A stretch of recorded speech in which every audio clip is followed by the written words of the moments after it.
है, जिसका जितना बड़ा पात्र है भगवान ने अपने हिसाब से उसको उतना दिया है। जितने तुम्हारे खर्चे हैं ईश्वर, मैंने तो देखा है आज से 10 वर्ष पहले जब खर्चे कम थे, जब भगवान उतना दे रहा था, आज व्यवस्थाएं ज्यादा हो गई हैं तो भगवान उतना दे रहा है। हाथी को हाथी जैसा भोजन और चींटी को वो चींटी जैसा देता है, उसके यहाँ तो बहुत बड़ा न्याय है। हम छोटे छोटे होते थे, गाँव में कंट्रोल होता था सरकारी, उस पर चीनी मिलती, चावल मिलता, मिट्टी का तेल मिलता।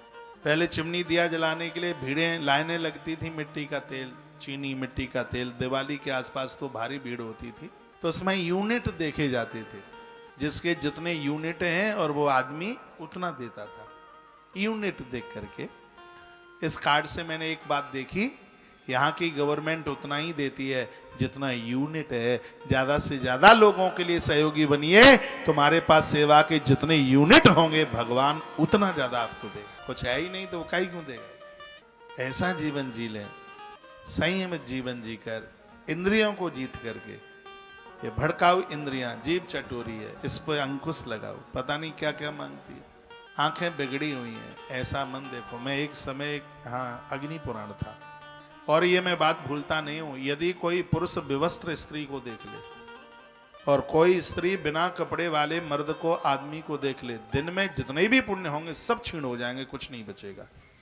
बिना वस्त्र के स्त्री पुरुष इतने अशुभ हैं,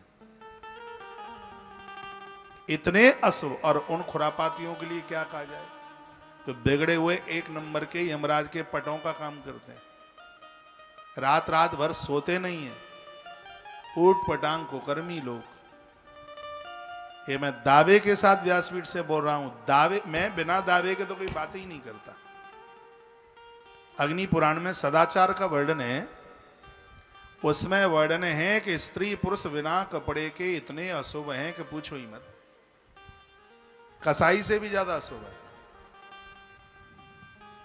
इसलिए देखो क्या लिखा है, स्नानम शौचम तथा होमम शयनम गमनम भुजम। नहाते समय कपड़ा नहीं, खाते समय कपड़ा नहीं, सोते समय कपड़ा नहीं, वो व्यक्ति पुण्यात्मा नहीं है, पापी है। स्नान करते समय नाभि के नीचे वस्त्र, खाते समय वस्त्र, सोते समय वस्त्र, वस्त्र। रात में बेवस्त्र लोगों को स्वप्न में देख लिया जावे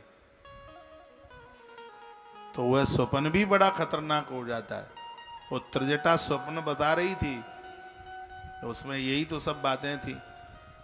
उसने कहा नग्न 10 शीशा, मैंने बिना कपड़ों के दशानन को देखा, मुंडित सिर, मुड़ा हुआ सिर देखा, और बहुत कुछ बोला। तो ये सदाचार, ये मर्यादाएं, इन सबका पालन। देखो हम मनुष्य हैं, हम जानवर तो है नहीं, हम भैंस बकरियां तो है नहीं, हम आदमी हैं, इंसान हैं। और इंसान जानवरों से भी गिरे हुए काम करता है। ग्रंथ में लिखा है कि पति और पत्नी की बहुत बड़ी आत्मीयता है, बहुत ज्यादा करीबी है।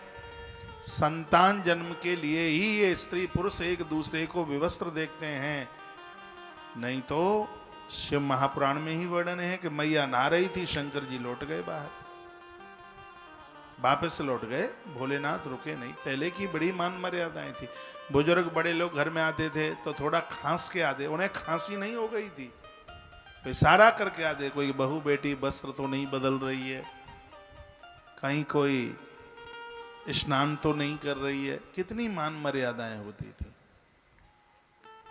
कथा सुन लेना ये कोई बहुत बड़ी बात नहीं है, ये कथा प्रभाव दिखाती है। कब प्रभाव दिखाएगी उसके लिए श्लोक है। परीक्षित राजा को वो सिद्धांत सुना रहे हैं, उससे पहले नियम बता रहे हैं। क्या कहते हैं कि भागवत जैसी कथा के लिए जितासनो आसन जीतो। 4 घंटे की कथा में 40 बार कमर को इधर उधर करते हैं, हाथ पांव ऊपर करते हैं, घुटना। बहुत लोग तो टांगे आगे करके कहते हैं जरा हमारा चरण दर्शन कर लो, जैसे श्रीमान जी नहीं पीछे कर लो, व्यास गद्दी है, टांगे लंबी कर देंगे। कथा की मर्यादा है, कथा तत्काल अपना प्रभाव दिखाती है। जितासनो,